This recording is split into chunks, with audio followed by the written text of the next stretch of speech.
ఓం నమ శివాయ శ్రీమాత్రే నమ. మిత్రులకి శ్రేయోభిలాషులకి అలాగే నన్ను ఇంతగా ఆదరిస్తున్న యూట్యూబ్ ప్రేక్షకులందరికీ కూడా పేరు పేరు ధన్యవాదాలు. మిత్రులరా, మీ అందరికీ కూడా ఆ పరాదేవత ఎల్లవెల్లలా మీతో ఉండి మీ మనోవాంఛ నెరవేర్చాలని మనస్ఫూర్తిగా కోరుకుంటున్నాను.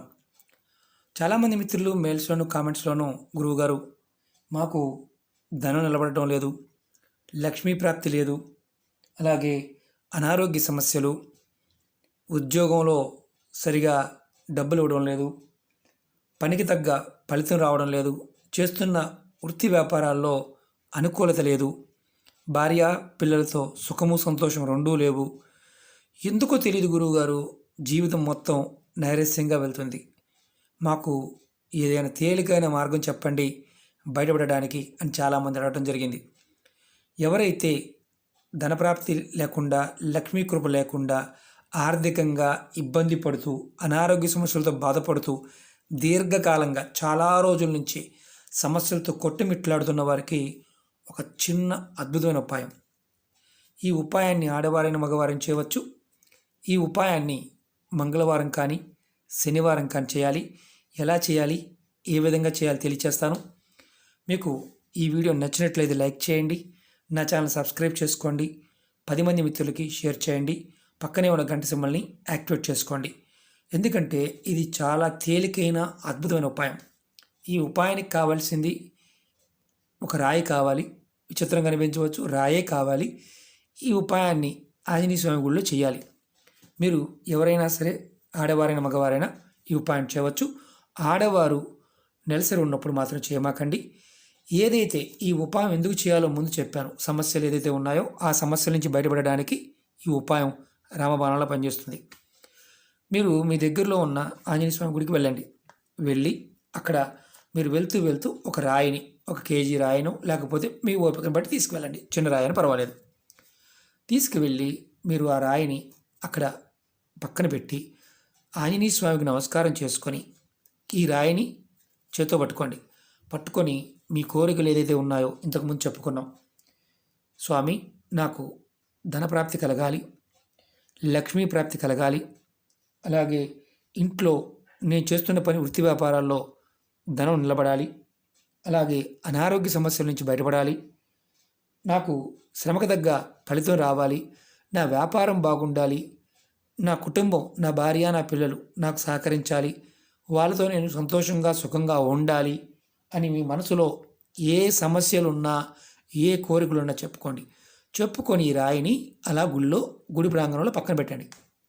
అంటే గుడి ప్రాంగణం అంటే మీ చుట్టూ గోడ ఉందనుకోండి, ఏదన్నా ఒక పక్క కార్నర్లో ఎక్కడైనా పెట్టండి. గుళ్ళో కాదు, గుడి ప్రాంగణంలో పెట్టిన తర్వాత స్వామివారి దగ్గర ఎదురుగా నిలబడి నమస్కారం చేసుకొని స్వామివారికి ఒక 11 ప్రదక్షిణ చేయండి గుడి చుట్టూతా. చేసిన తర్వాత గుళ్ళో కూర్చొని ఇంతకుముందు మనం చెప్పుకున్నాం ఏదైతే సమస్యలు ఉన్నాయో అవన్నీ మళ్ళీ ఒకసారి చెప్పి మీరు ఇంటికి వచ్చేయండి. ఇంకెంతకని మీరు ఏం చేయవసరం, స్వామివారు తలుచుకొని ఇంటికి వచ్చేయండి. ఇలా మీరు మంగళవారం శనివారం ఇలా ప్రతి మంగళవారం శనివారం వెళ్తూ ఉండాలి. మొదటి రోజు ఏదైతే రాయి పెట్టారో రాయి ఆ గుళ్ళో అలా ఉండాలి, అంటే పక్కన పెట్టి ఉండాలి, ఇబ్బంది లేదు. మీరు ఏదైతే కోరికలు చెప్పుకున్నారో మంగళవారం వెళ్ళటం, శనివారం వెళ్ళటం, కోరిక చెప్పుకోవడం, మళ్ళీ ఇంటికి రావడం.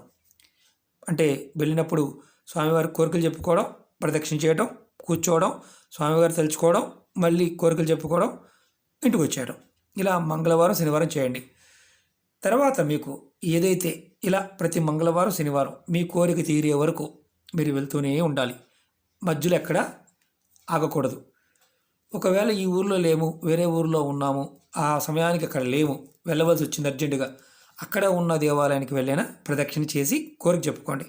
ఈ రాయి అక్కడే ఉంచండి.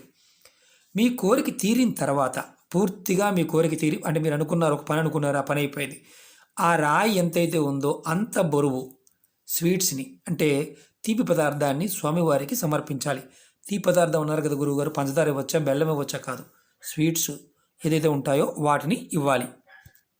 అలాగే మీకు ఇంకొక డౌట్ కూడా రావచ్చు, గురువుగారు మేము గుడి ప్రాంగణంలో రాయి పెట్టామండి, ఎవరో తీసేశారండి అని కూడా మీరు అడగవచ్చు. అది కూడా మీకు అనుమానం ఉంటుంది కదా. సహజంగా మనం చేయకపోయినా ముందు అనుమానాలు మనకు వస్తాయి. ఎందుకంటే అనుమానం ఎక్కువ వస్తుందంటే మన ఎంతగా క్రమ పీకుతుందో అర్థమైపోతుంది.